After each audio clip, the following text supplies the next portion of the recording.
Let me take a quick moment to introduce our speaker today, Professor Pinkesh Shah.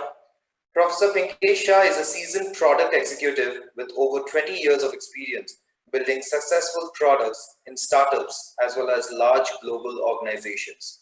Most recently, he was the global VP of products at McAfee in Silicon Valley, providing his strong leadership to the risk and compliance business unit.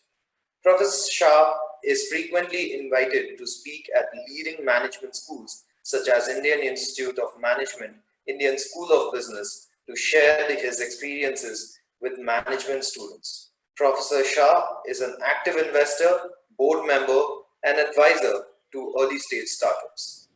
Over to you, Professor Shah, and welcome. Hey, thanks, Kaustav, for the lovely introduction. You guys can hear me okay there?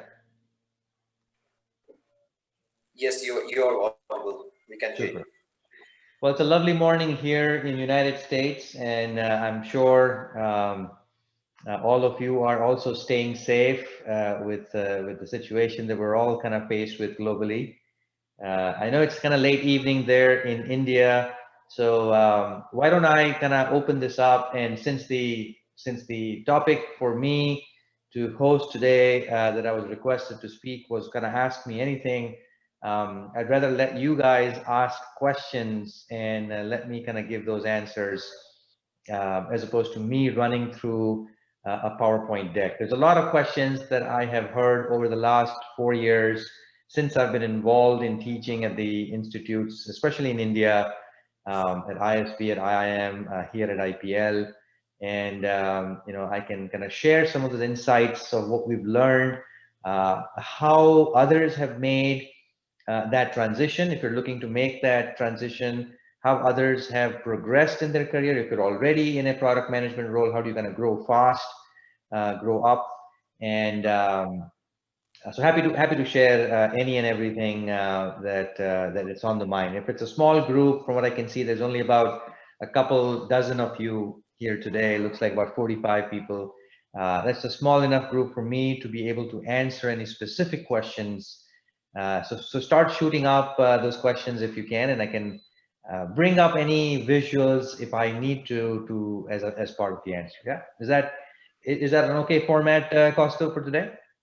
Definitely, that sounds perfectly good. Okay. So I would request everyone, you can raise your hand and we will be unmuting you so that you can ask your question. And maybe we can unmute them so they can ask the question more directly. You know, keep the questions quick, crisp, in interest of time for others as well. But certainly, you know, feel free to speak your mind. So as of now, we already have a couple of questions in the Q&A section. I think we can start with that. And gradually, when people have more questions, you can just raise your hand and we will unmute you. Yeah. So I see one from Bala. I can take that one. I see one from Mohan as well. Let me start with Bala. So Bala's question was, you know, if somebody's in product management, he's in project management, how can you move into product management, right? I think it's important for us to understand that product management is a decision-making strategic role, whereas project management is an important role, but is more tactical in nature, right? You're kind of very crucial as a project manager to make sure schedules are met, dependencies are figured out, resources are planned, you know, on budget, on time. And so both are crucial, but both are very different roles. A lot of project managers are now moving into product management, primarily because they might kind of see a glass ceiling. After a while, when you keep on doing project management for a few years, you know, you may hit a glass ceiling. And we all know the curse, the 1/3 curse, right? If you haven't heard about this, let me kind of tell you a little bit about this notion that's around especially mid-career professionals, people who have 5+ years of experience. You should build immunity towards this, you know, disease, if I can use that as instead of a virus, called 1/3 curse. And the 1/3 curse basically goes like this. You know, your company at some point may find someone who has 1/3 your skills at 1/3 your cost, right? 1/3 your price. And when you have somebody who is amply available at 1/3 your cost, at 1/3 your skills, the company may say, you know what, that's just good enough for me. Now that creates a huge dilemma for senior project managers, because you will not be able to justify the high salary, the high levels that you may have risen to. And so that becomes a glass ceiling. So it is a very, very common thing. In fact, I would say when I typically teach in the executive MBA program in Bangalore, I see roughly about, almost 5 out of 10, right? 4 out of 10, 40% in the class are program managers, project managers, business analysts, type of professionals. And they're really trying to now reinvent themselves as a product manager who's a lot more decision maker, more strategic in nature. And that's very, very doable. Hundreds and thousands of project managers have made that transition into product management, right? You really need three things to answer Bala's question more directly and more crisply now. You really need three things, right? First, you need the skills to be able to play that role, right? Obviously you need, and I'm gonna maybe show you a chart that shows the list of skills that one needs to, do. Is there a way to allow me to share, Kaustav? Sure, Professor Pinkesh, you can definitely share your screen. Okay, so let me share my screen. And let me know if you guys are able to see this. But here is the competency map of 25 specific competencies that the industry expects. And as a vice president of product management, I've hired dozens of product managers over the career in the last 18 years in the United States as well as in India. And these are the skills we look for. These are the competencies we look for, broken up into 5 buckets. Market analysis, which is, how do you understand the customer? Where do you figure out the product mix? Which products and services are even worth building? What's the customer design? All of the design thinking, user research, market research, validation, all of that, right? Second is your strategic planning. The strategic planning is about, hey, you figured out a good idea, and you have a good idea which customers are saying, yes, it's a problem to solve. Will you be able to sustain yourself financially, right? Can you build a business model? Can you build a pricing plan, a revenue monetization plan? How big is the market? Right? Analysis around all of that is your strategic planning, right? Long-term vision, building a 3-year roadmap, all of that is strategic planning. The third one, which is very popular, especially in the Indian context, is this whole product planning. Right? And this is where 70% of product managers in India, even though they get into product management, they're actually doing agile, user story, Scrum, and requirements management. Now, that's not really product management globally end to end. That's part of the product management, right? So a lot of people are product owners in role, even though their title may be called product managers, but they're really product owners. And this is an important role, right from requirements management to scenarios, personas. A lot of evolved product managers will also focus and have the skills on UX design, UI design, right? This is very, very important skill, because design is becoming the new differentiator in the new age products, especially if the products are digital. Very, very crucial, right? And so that's your product planning. Then the next two competencies are what we call outbound product management.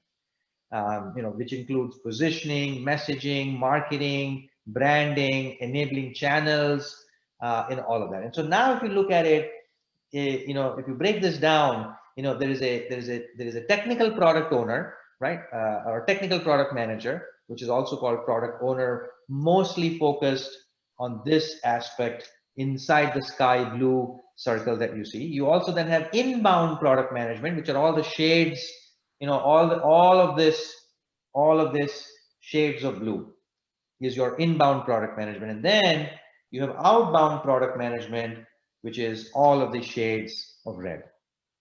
So hopefully this gives a little bit of context to a lot of other questions that I'm seeing here as well, in terms of how you look at product management How do you look at the different competency, and hence, how do you build the necessary skills, right? So that's the first part, build the right skills. Part two, you need to build a portfolio to showcase those skills. It's one thing to say, I know user experience design. It's another thing to show a real prototype of a real model, of a real app, a real, a hardware product, whatever the case might be, to the prospective employer, to the prospective manager who's looking for, let's say promoting you. So portfolio is what we call demonstrable skills, very, very crucial. And the third is obviously the network. This is not a typical apply to a job and you get interviews. This is not a technology. This is not a technical or a functional job interview. This is a fairly art and science, way of kind of getting into leadership roles. So networking is very, very crucial. Access to people, access to network, building that network, getting referrals, endorsements, very, very crucial. So I think there are three parts to it, is what I'm trying to go back, right? First, build the skills using a competency map like this. Second, build a portfolio to demonstrate those skills. And number three, build the right network. And this is a predictable path to be able to get into any product management role that you may want to move in, whether you're a project manager, product manager, business analyst, software engineer, quality assurance. It doesn't matter which profession, sales, pre-sales, it almost doesn't matter. I have hired people with music majors, people who came from a music background into product management in McAfee, which is a security software company, hardcore technology company. So your domain is also not important in some context. Now I'll walk you through a different slide to show you why domains are important, in which case, in which context. But anybody can move into product management is the broad message, right? Hopefully that that gives you a little bit of context, Bala.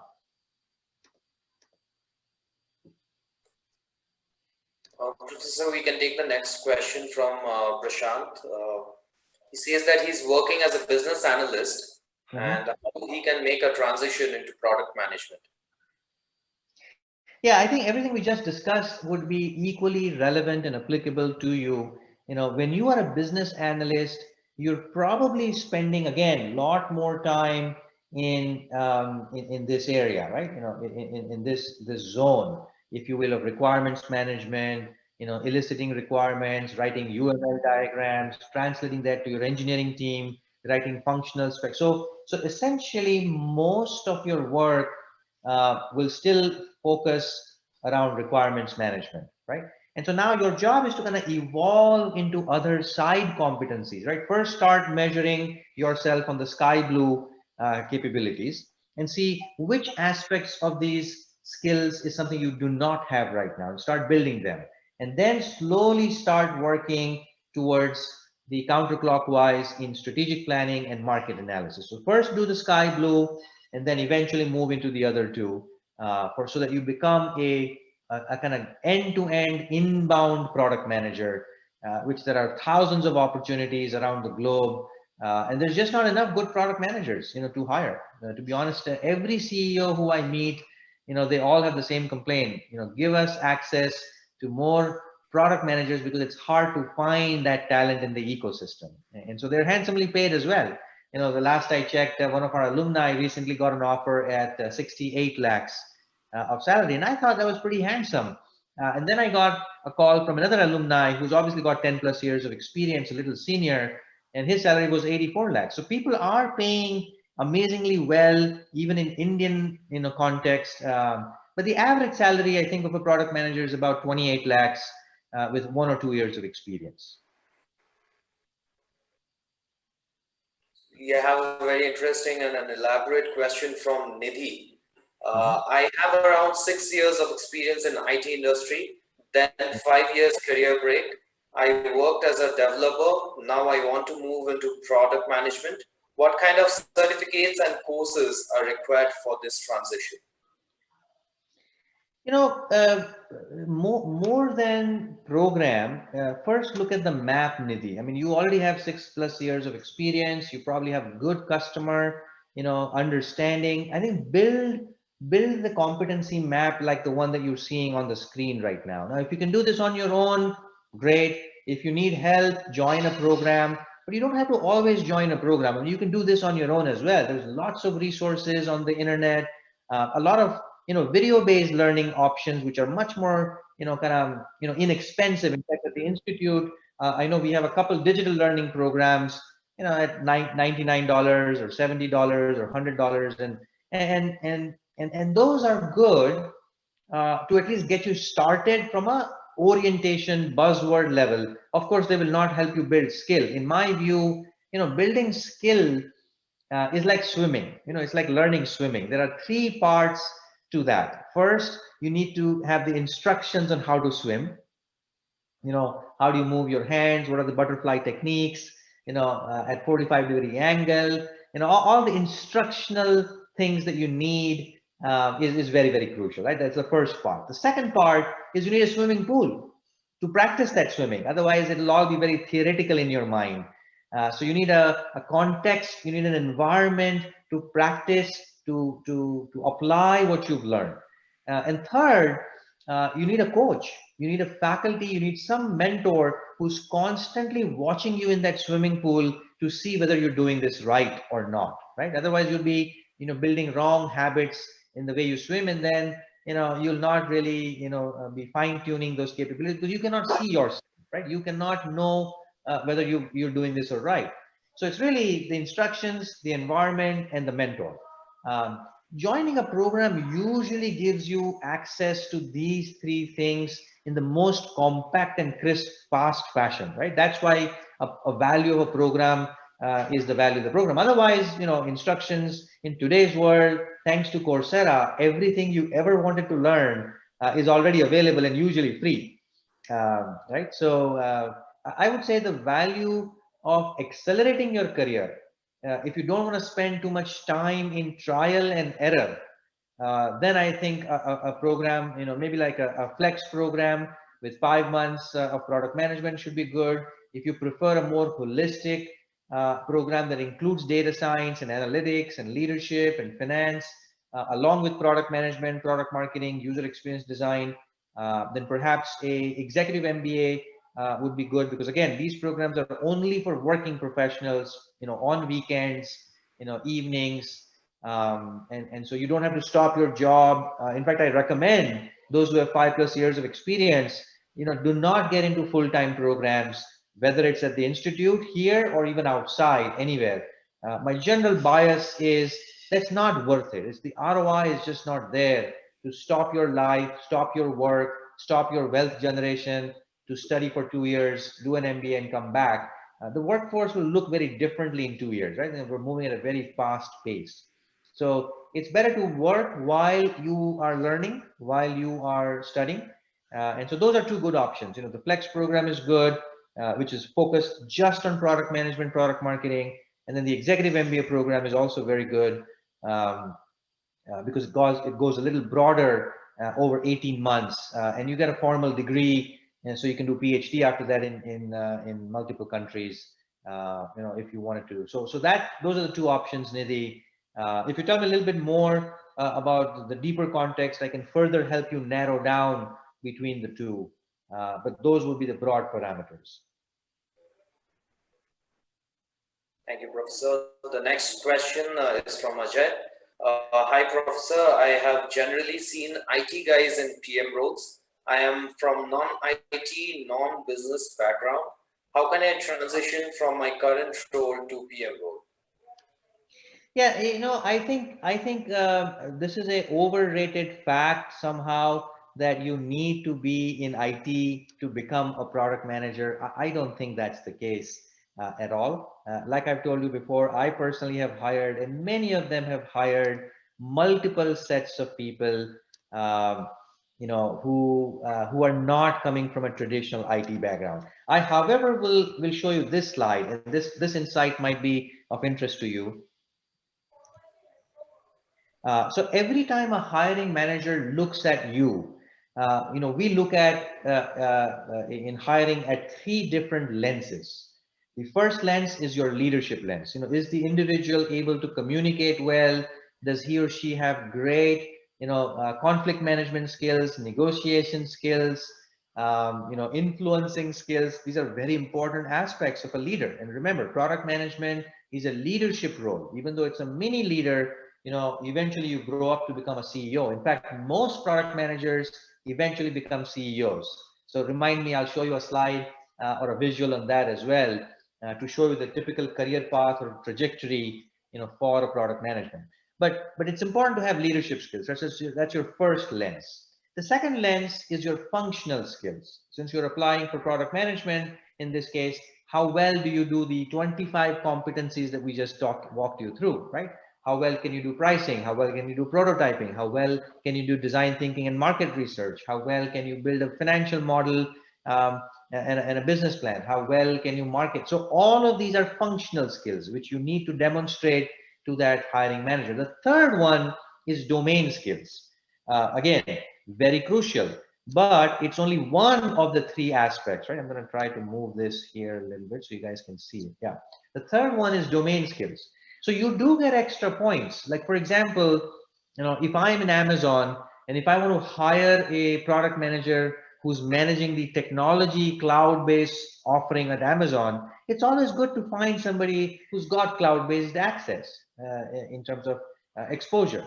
If I'm hiring in Apollo Hospital, I would prefer to hire someone who comes from the medical background, just because it's easier for you to talk to customers, talk to stakeholders, the vocabulary and all of that. However, there has been many cases where you may want to shift from one domain to another domain, right? Let's say you are in manufacturing and you want to go into IT, or you're in IT. In fact, we have a very good alumni you should talk to. His name is Kishan Malur. You should look him up on LinkedIn. He, went from Cisco, which is a networking company, to Bosch, which is a manufacturing company.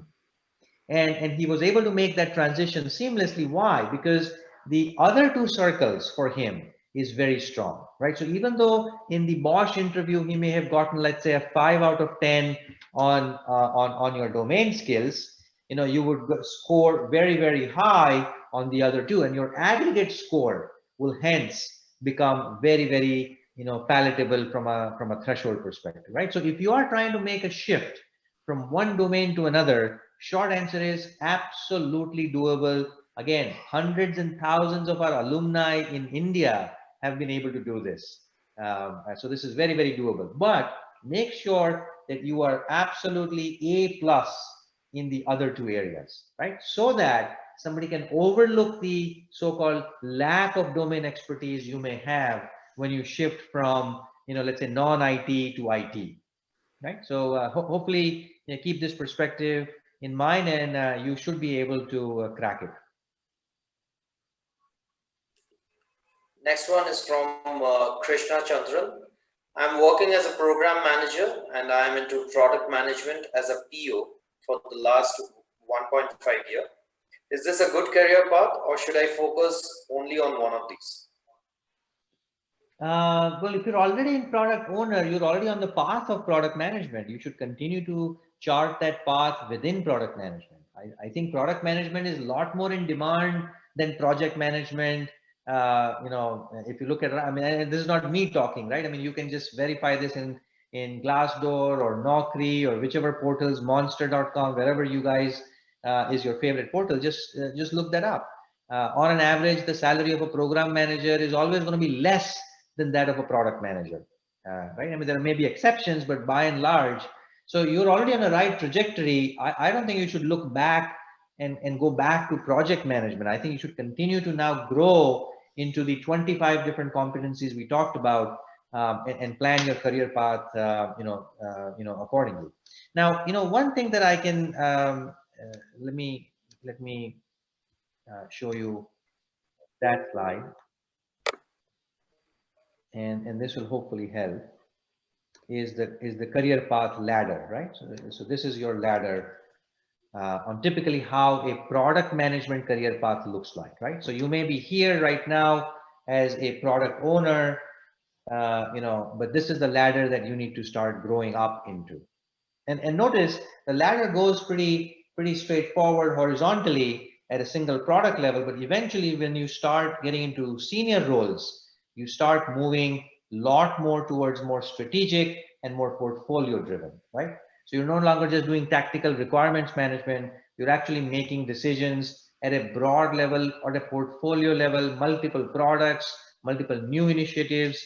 And if you notice, most of them eventually, start growing up, and all of them will end up being here, right? So everyone typically, and there are many examples of this, by the way, that you can look in the in the industry. Some of the big names are what you see. Every single one of these guys, I'm sure these are familiar faces, with Sundar Pichai at Google, and Mayor Marissa, and so all of these were product managers at one point in time in their career path in their companies.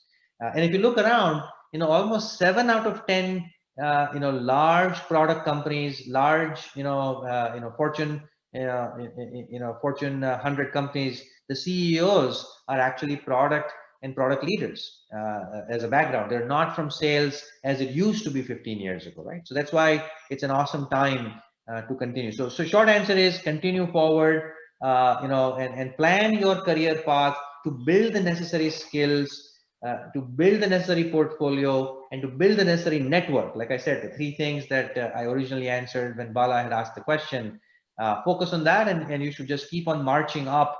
The journey from here to here is not that long, by the way. A lot of people think it's going to take years, gray hair or no hair is the sign of promotion, and that's not the case in product management. In product management, you can get promoted almost every 6 months, every year. You can even skip to go, and it depends on the type of companies. When you go from a small company to a large company and vice versa, you can skip levels as well. So it's usually a very fast track growth path. So Prasanna says, I have 14 years of experience in IT as a developer and want to transition. Which course I need to choose? Like I said before, the Flex program is very good, especially with the pandemic right now. A lot of people who don't want to travel or cannot travel or prefer not to go travel right now, those are good offline, off campus, not offline. They're still driven by faculty, they're still driven by projects, they're still driven by unlimited coaching, but they're off campus programs, right? And so Flex program is a good one. Typically takes about 5 months to finish at the institute. IIM Udaipur has a good program, which is a full-time program called Digital Enterprise Management. So that's a 2-year that's a 1-year full-time program. At the Institute of Product Leadership, there's also the Executive MBA program. If you can come to either Pune or Bangalore, there are the 2 campuses in India. So if you can do face-to-face, campus-based, my personal bias, and again, I'm just speaking for myself, not for anybody else, including the institute right now. My personal advice to anyone is to first try and do the face-to-face program, right? Because it is a lot more experiential and richer in conversations, communications, right? And all of that. Now, if that is too long, or if campus is not easily accessible to you, because you live in Kolkata or Hyderabad or wherever, right? So let's say it's kind of hard, Delhi, then the Flex program is the absolute best option, right? Both are same curriculum, same faculty. It's just that the format of learning is, one is campus driven, one is off campus driven, right? So both are good. Try the executive MBA first. If that option is not suited for you, for a variety of resources, resource constraint, money, time, whatever, then the next best option would be the Flex program.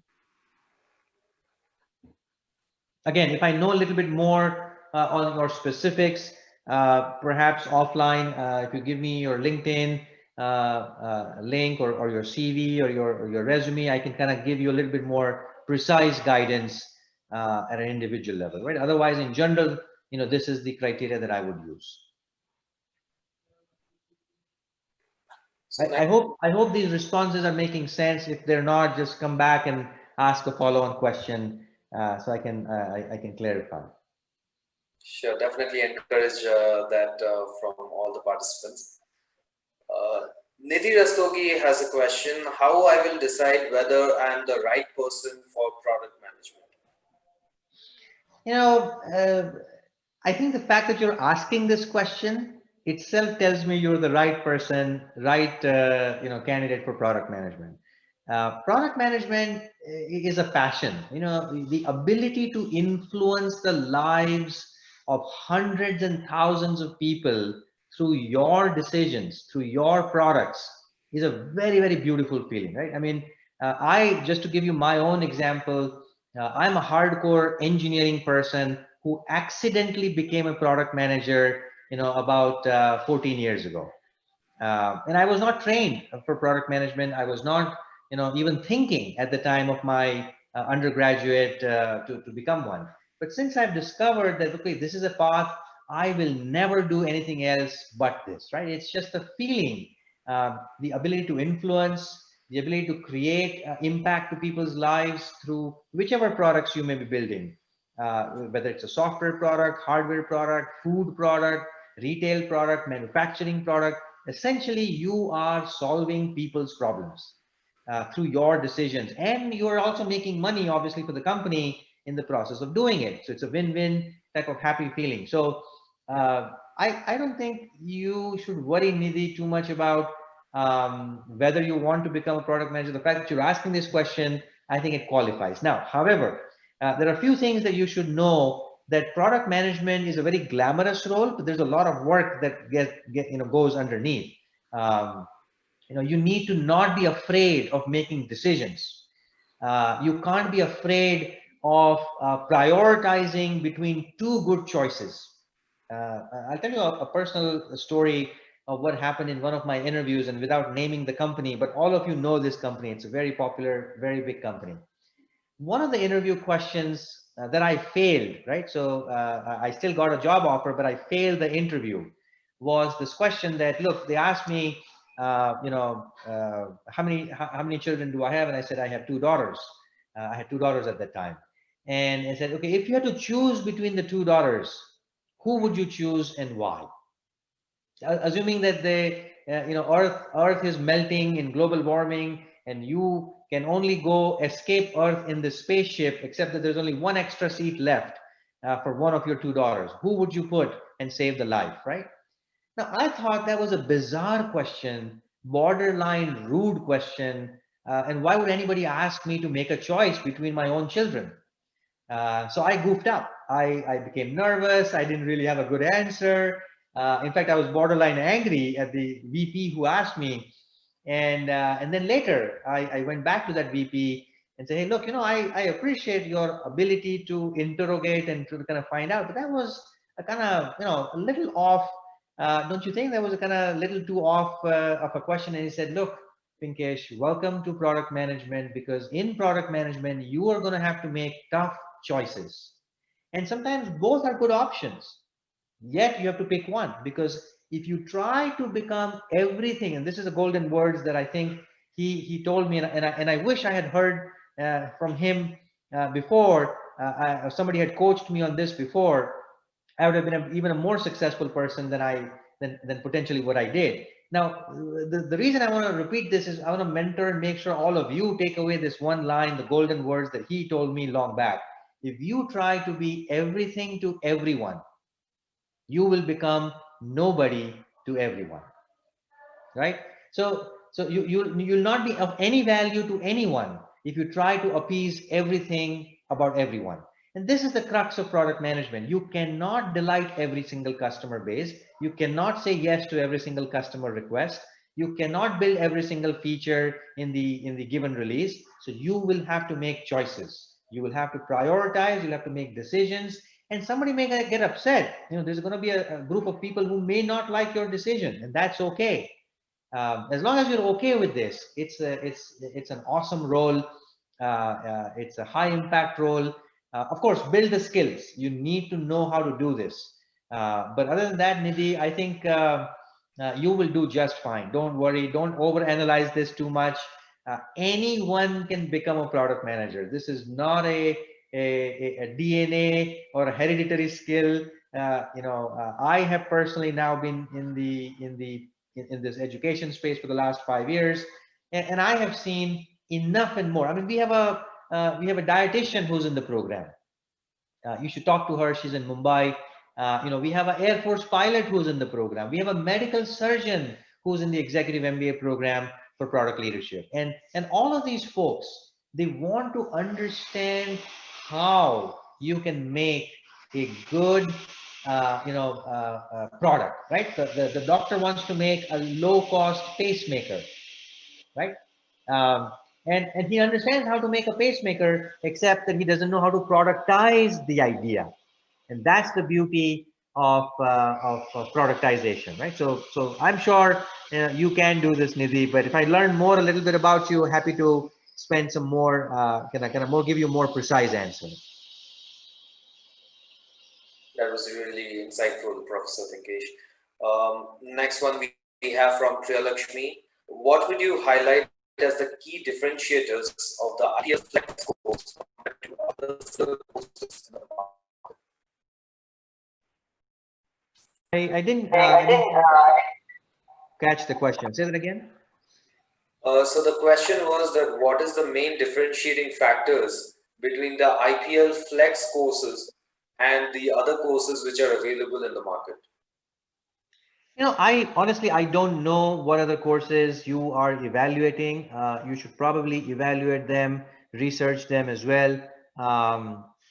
So it's kind of hard for me to tell you. What I can tell you is that the flex program's design is very unique. University of Houston has been involved, and so obviously this is a program that is offered at University of Houston. You can do this in India, but you will still get the University of Houston accredited, diploma certificate with it. But it's been designed in a very experiential way. So this is not a video-based learning. A lot of programs that I see, for example, the ones that I've seen in Coursera, Udemy, Upgrad, many other places like that, they're mostly focused on knowledge. They're focused on instructions. They're focused on video-based learning. This program is learning by doing. So learning is important, but the only way we believe, the Flex program design team believes, is that learning by doing, which means you do the projects. Every month, there is a live project from the industry that you will be working on for every module, right? So let's say digital product management. There's a project that you do. User experience design. There's a project that you'll be building with a real prototype of a real, product. And so every module has assessments, assignments, faculty coaching, and a live project. This reinforces skills as opposed to knowledge. So whatever you're evaluating this against, make sure that you're evaluating what you're getting for. There's also a digital learning program, by the way. If you go into Institute's website, or if somebody can put the link here for them to see, there's a lot of digital learning programs also at the Institute, right? Which are more video-based learning. But the Flex program is not a video-based learning. It is an experiential, hands-on skill building program, right? So I would say that's the crux. Of course, the faculty are all practitioners. Unlike academics, you look at some of these programs, and no offense, right? To institutes which are more academic in nature, and it's important to have academics. But if you're a working professional and you don't have all the time in the world to learn everything about everything, then why learn something that you're never going to apply, right? You look at a typical MBA. 20%. You'd be lucky if you can use even 20% of what you learn in real work. But you learn everything about everything, because the MBA is general management. It's designed to be generic, so that you can also become a finance guy, you can also become an HR leader, you can also become an operations person, and they really don't know what you want to become, and so that's why it's kind of broad. Whereas these programs are very, very laser focused. So the Flex program for user experience design will only focus primarily on product design. The Flex program on product management will only focus on all aspects of product management: inbound, outbound, digital. The Flex program on data science will only focus on applied data science. How do you become a data-driven leader, analytics, and so on and so forth, right? So that's one way to kind of look at it as well. But I would say, focus on building skills, not knowledge. In fact, let me let me show you a very interesting research-based model on learning, adult learning. Especially if you are 3+ years of experience, this will become a lot more important for you, right? So this is kind of a visual that will help you show learning how to learn. Basically, how do you learn, and what are the layers of learning? Most people don't realize that learning comes in 4 different layers of depth. The first one is called awareness, which means here you're trying to build broad understanding of the topic. It could be any topic, by the way. It could be learning Chinese cooking or data science. It doesn't matter. What I'm talking to you is at the human brain level. How do we absorb and how do we learn as adults, right? So there's awareness. You can attend webinars, free seminars, watch YouTube videos. You can build a lot of awareness of anything you ever wanted to learn.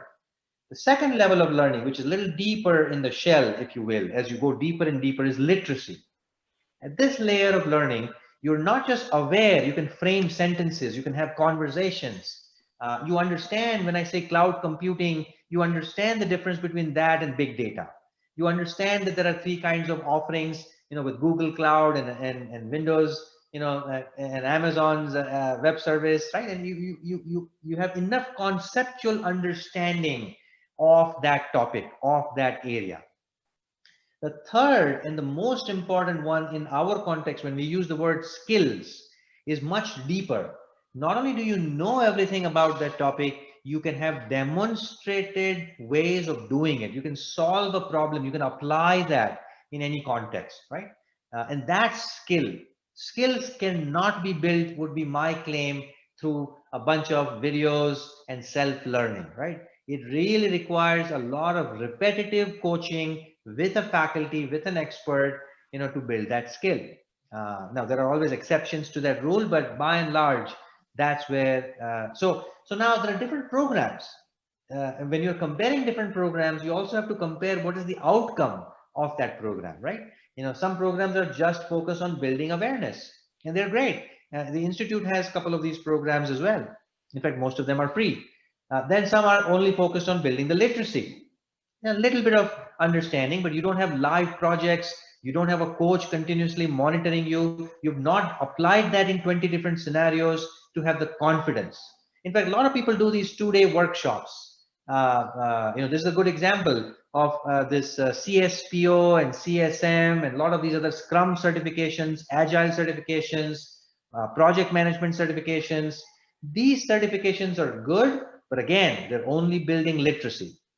You really need to go down to the deeper layer of skill if you really want to do that, right? So coming back to the question, when you're comparing it, make sure that you're comparing apples to apples, right? It's good to have choices, by the way. I'm a big believer of choice, but at the same time, make sure that you're comparing apples to apples. Yeah. Hopefully, this gives you enough of a framework to see why the Flex program is different, and how is it different than whichever program you're comparing it with. Use this type of a framework to analyze it better.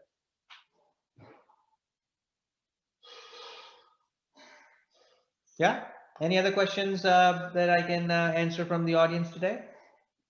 Sure. Raghunath Datta has an elaborate question.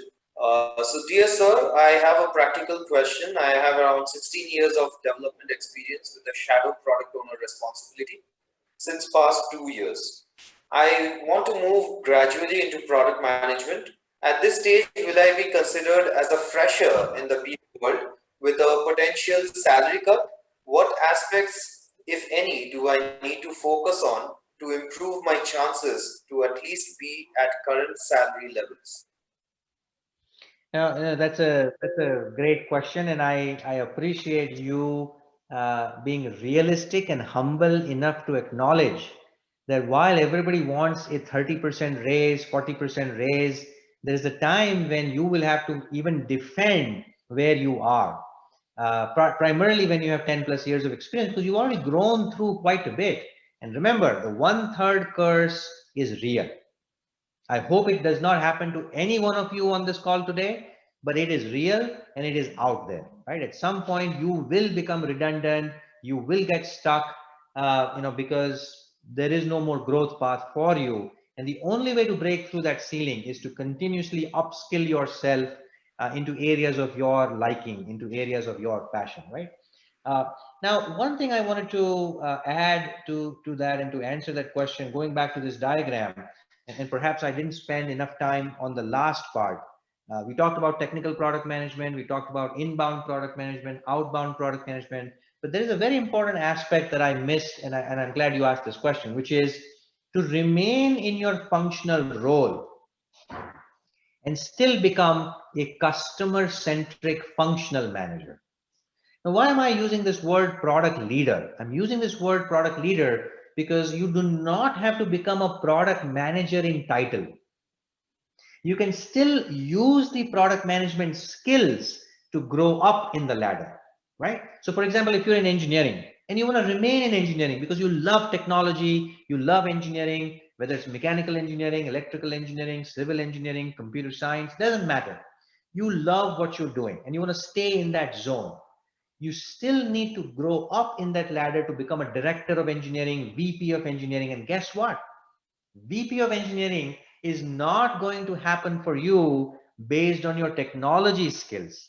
It's going to happen on your customer context, business context, and innovation context. That's the only way, along with your leadership skills, to allow you to grow in those senior engineering roles. So I call those roles as product leaders. Your titles may be whatever, but you're really a product leader. And guess what? The same product management competencies that we are talking about that is necessary for a product manager, the same competencies are absolutely crucial for you to defend your current growth, but also to continuously grow back into that same engineering role, support role, marketing role, operations role, whichever role and zone you're in. So you don't have to necessarily make a switch. A lot of people think, well, I got to do a reset button. I think it's a bad idea.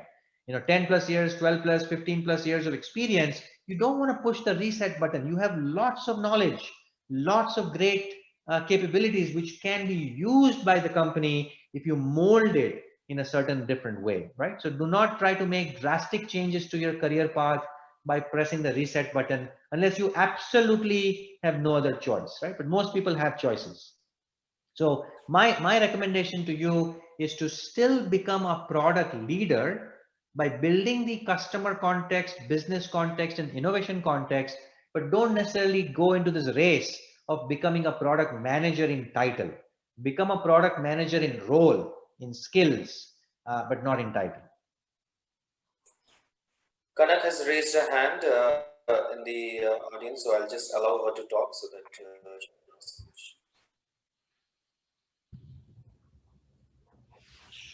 Hey, hi. Can you hear me? Yeah, loud and clear, Kanak. All right. So my question is actually right now I'm working as a technical program manager in a product company with a 4+ year experience, and also I have just completed my PhD in data analytics and big data. So I am thinking to move in, this product management role. So I just started looking into this area. So I'm just thinking if you can, guide me around this, any kind of special certifications or some course which can help me to expedite the process, or whatever guidance you can give me to, to move in the right direction. Yeah. So two things connect, right? My first recommendation is do not run after or run behind certifications. And I know this sounds very controversial to say, especially in India, where everybody who I meet, most of them, they are in love with these three-letter words. Accreditation, certifications, some CSPO, CSM, PMP, GPM, CPM. I mean, while I don't have a problem with people going after certifications, I personally think the problem is that too much weightage is put onto these 3-letter words. I think it's good to have it on your resume. I don't think it is necessary. I don't think it is sufficient to get a great role just because you're certified, right? So just kind of one quick comment. And I know you just meant that in a light way, but I just want to use this opportunity to communicate to all of you that build skills. If certificate comes with it as a byproduct, great. Don't buy the chutney, buy the samosa. If the chutney comes with it, even better. Right? So I guess everybody's hungry now. It's dinner time, and so I thought it would be good use to use a food analogy. Now, coming back to your specific situation, executive MBA is a good option, but since you already have gone through a serious amount of investment of time, energy, money, I'm sure, in building your PhD and in getting your postgraduate, stick with the Flex program. I think the Flex would be the best ROI for someone like you. The cost is usually much less. The output for you will be very, very high. So I would say the product management Flex program would be, and of course it comes with certification. I know you asked for certification. It comes with University of Houston certification. It comes with all these other things. But that's not the driver for it to be chosen. The driver is because it's skill building, because it's learning by doing, because you'll be interacting with a lot of industry, hiring managers. And I think that shapes your skilling much better when you hang out with people who are practitioners versus pure theory and pure academics. Makes sense. So next we have Natarajan. I'll just unmute him. Sure. Natarajan, please go ahead.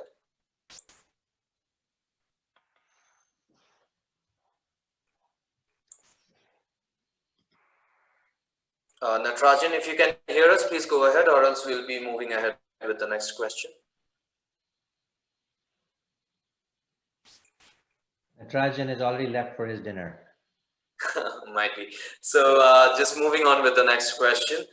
There's a question from Apurva. To get a chance to get interviewed, CV is all what makes difference. But being a program manager, what do you suggest to have in a CV to get the interview without PM experience? My views on this is also a little bit more, I don't want to say controversial, but a little bit more blunt. As a hiring manager, I and hundreds of people like me who are in senior leadership roles around the world, we all believe resumes are dead. Let me repeat, resumes are dead. Now, that doesn't mean you should not have one. I mean, of course you should have one, but don't count on it. I think everybody is smart enough, especially 5+ years of experience, to put all the right keywords. It's what we call keyword stuffing, right?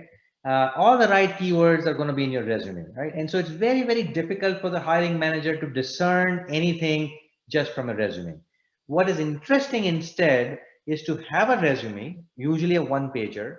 In fact, I just did a workshop with some of our alumni on how to write a resume, and it's fascinating what people come back with in terms of their original resume, the before and after, right?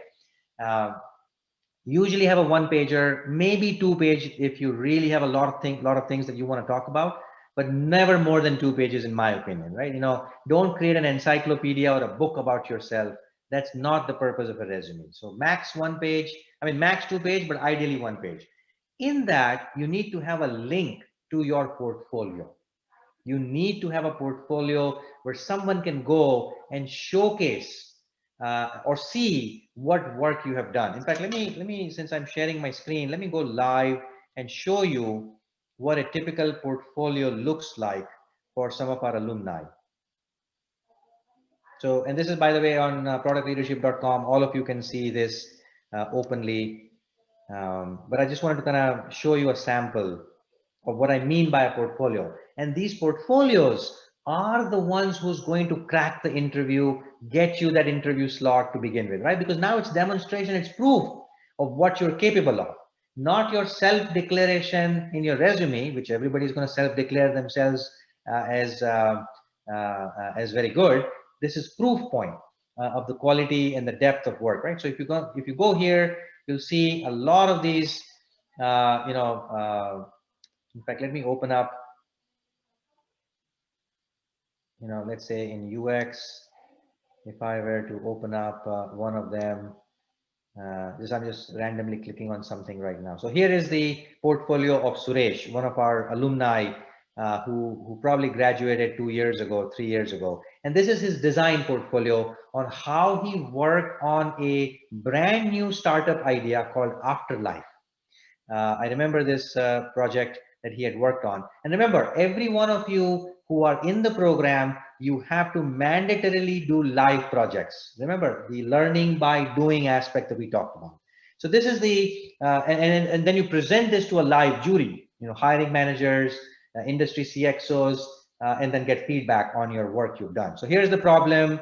Here's why this product idea. So basically he was trying to build a portal called Afterlife. Once you die, what happens to your Twitter account, your digital assets, perhaps some of your financial assets, and it's all scattered everywhere, right? So he was trying to build an app that allows the customers to build something and to have rules, almost like a will, on what happens, what should we do with your digital accounts, your Twitter accounts, your Google accounts, your Gmail, right, and so on and so forth. So here is how he describes, here is how the process he took, here is the focus group and the interview techniques that he did, any kind of surveys that he created, any kind of responses for the personas and the customers that he interviewed. And so as you can see, you're now demonstrating the skill of a product manager without even proving yourself that you are a product manager. There's no certification, business here. This is about showing real capabilities of what you've built, right? And then obviously it gets into persona, pros and cons, empathy mapping, design thinking diagrams, all the things that you would be learning in the program, by the way, right? You are just applying that learning in the context of a real world situation. And then finally, he would show some prototypes and some sketches on how the app should look like, or how he was envisioning the screen, step by step, and so on and so forth, right? The kind of screen layout, click through. Again, wireframe. These are all hand sketches. You don't have to be coding. This is not about development. This is not about software coding. This is about the flow of information. So I just wanted to kind of, show you a live example. You can go to the website and take this URL and read some of these portfolios that students have done. This is what's going to crack the interview for you. This is what's going to predictively get you that job, get you that shift, right? So I would recommend, something like that. Mohit Bhokal has raised his hand. I'll just allow him to talk so that he can ask the question. Please go ahead and unmute yourself. Hello. Yes, Mohit, we can hear you. Yeah, very good evening, sir. Actually, the thing is, sir, I'm a manufacturing engineering profile person, and I have a total of 7 years of experience. Yeah. Okay. Into Good. new Any other project questions? Yes, Professor Shah, Mohit is asking one question. Hello. Go ahead, Mohit. Yeah, so the thing is, I'm an professional with 7 years of experience into automobile domain, and I had been into project management and a new product development profile. So I just want to make a career shift to this product management. So how can you do that, sir? No, I mean, we just went through a lot of the discussion to answer that same question. And so if your question is because you're in automobile, can you make that shift? Absolutely. The answer is yes. Hundreds of people who I know have done this. In fact, our own alumni, I know somebody, John Deere, is a kind of tractor company. There's a big center in Pune. Mahindra, who makes a lot of these cars and trucks. So we have a lot of alumni from there. We have alumni from Schneider Electric, which is like electrical, component company, manufacturing company. We have these are all project managers, program managers, development managers. The recipe remains the same. It's very simple. Build the skills, demonstrate those skills, build a network, and that is a predictable path to move into product management role in a faster, much faster, accelerated way. So I would say go for the executive MBA program with your 7+ years of experience. You will benefit the most with an experiential learning. But like I said, if you campus is difficult, if time, energy, resources, money, if all of that is difficult for you for executive MBA, go for the Flex program. Thanks a lot, sir. So I think we can take one last question. So Sukrit is asking, how important is an MBA or higher education to fast track career growth for junior product managers with 2 years of total experience? I often have an imposter syndrome and an internal conflict whether I should go for higher education or build my skills by practice.